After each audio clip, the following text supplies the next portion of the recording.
அடுத்தபடியாக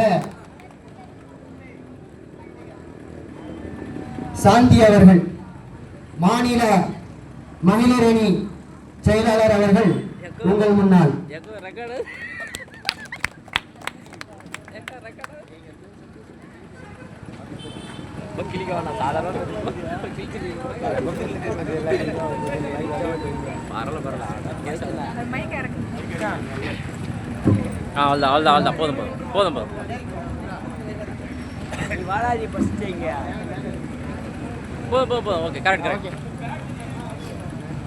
இங்கு திரளாய் கூடியிருக்கும் என் தாய் தன் சொந்தங்களுக்கும், அங்காங்கே பார்த்து கொண்டிருக்கும் என் அன்பு சகோதர சகோதரிகளுக்கும் மாலை வணக்கம்.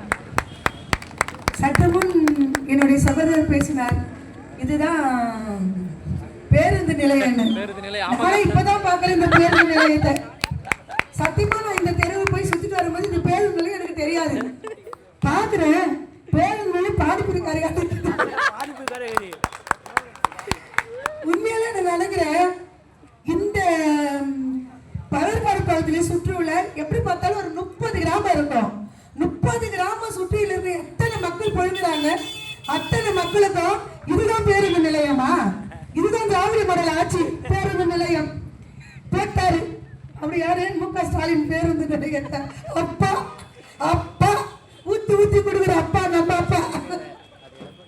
சரக்கு ஊத்தி மட்டும் இல்ல, இப்ப அந்த இடத்துல பார் திறந்து கூட ஊருக்கா எல்லாமே சேர்த்தும் கொடுப்பாரு. அவர் தான் அப்பா. ஏன்னா நாட்டு வளத்தை காப்பாற்றுறூர்ல அப்பா. இந்த ஊர்ல நம்ம ஓட்டு சேகரிக்கும் போது பெரும்பாலும் மக்கள் சொன்ன ஒரே கோரிக்கை தண்ணி வளம். தண்ணி இல்ல தண்ணி இல்ல தண்ணி இல்ல. ஏங்க நம்ம தமிழ்நாட்டுல எங்க தண்ணி இல்ல? தண்ணியா இல்ல தமிழ்நாட்டுல? அங்க அங்க அங்க அங்க அவன் பாட்டுன்னு தனியார் இதுக்கெல்லாம் போர் போட்டு விட்டு தண்ணி வித்துட்டா நமக்கு இங்க தண்ணி இல்ல. இப்ப நம்ம மக்கள் குடிக்கிறதுக்கு தண்ணி இல்ல. அண்ணன் சொன்ன மாதிரி 1000 ரூபாயில 900 ரூபாய் அந்த தண்ணிக்கே செலவழிச்சுட்டா அப்புறம் என்ன போறது? இவன் மாதிரி தண்ணி வித்துருவான், நான் பாட்டு இங்க தண்ணி இல்லாம நடக்கணும். அப்படி தமிழ்நாடு அப்படிதாங்க இருக்குது. நான் ஓப்பனா பேசுறேன். ஏன்னா தண்ணி கவச்சு வாங்கி தண்ணி கொடுக்குறதா பெரிய ஒரு இதுவும் சொல்லுவாங்க. இந்த நம்ம தமிழ்நாடு கட்சியில் எல்லாத்துக்குமே அப்படியே போகுது. என்னென்னவோ வருது வாயில பேசிட்டு வந்து அவ்வளோ டென்ஷன் ஆகுது.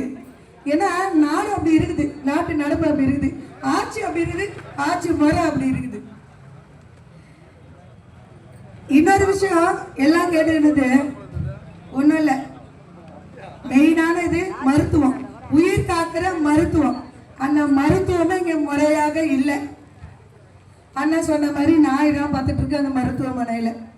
அப்போ போற ஒரு பிரசவம், ஒரு அவசரம் பிரசவத்தில் டக்குன்னு பிரசவம்னா இங்கே இருக்கிற ஹாஸ்பிட்டலில் தான் போவாங்க. இங்கேருந்து பொன்னேரி போகிறதுல பிரசவத்துக்கு எப்படி ஆகுமோ என்ன ஆகுமோ பொம்பளைக்கு தெரியாது.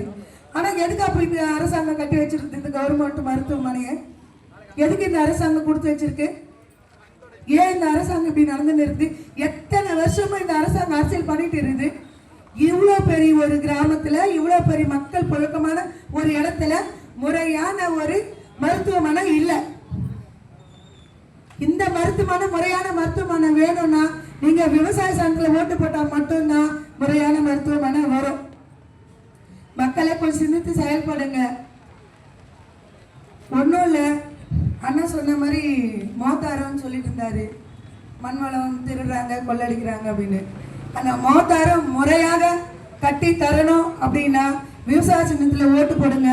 நம்ம சகோதரி ராஜாத்தி வந்து மோத்தாரத்தை முறையான கட்டி தருவாங்க. இது நாங்க வாக்குறுதி கொடுத்துட்டு போறோம். இந்த பயிர்கடு பகுதியில் இருக்கிறவங்களுக்கு முறையான கல்வி, கல்வி நம்மளுக்கு முக்கியமானது கல்வி. அந்த கல்வி தரமா, ஏழை பணக்கார அப்படி பாகுபாடு இல்லாம எல்லாருக்குமே முறையான கல்வி வந்து அழகான தரமான கல்வியை வந்து நம்மள தரப்படும். கவர்மெண்ட்ல ஒண்ணு இல்லைங்க, கவர்மெண்ட்ல ஒரு யூனிஃபார்ம் கொடுக்குறாங்க, சீருடை. அந்த சீருடை பிள்ளைங்களுக்கு கரெக்டா நம்ம போட்டு அனுப்புறோமா? யாராவது மனசாட்சி தொட்டு சொல்லுங்க, பிள்ளைங்களுக்கு கொடுக்குற கவர்மெண்ட் சீருடைய நம்ம பிள்ளைங்களுக்கு போட்டு அனுப்ப முடியுதா?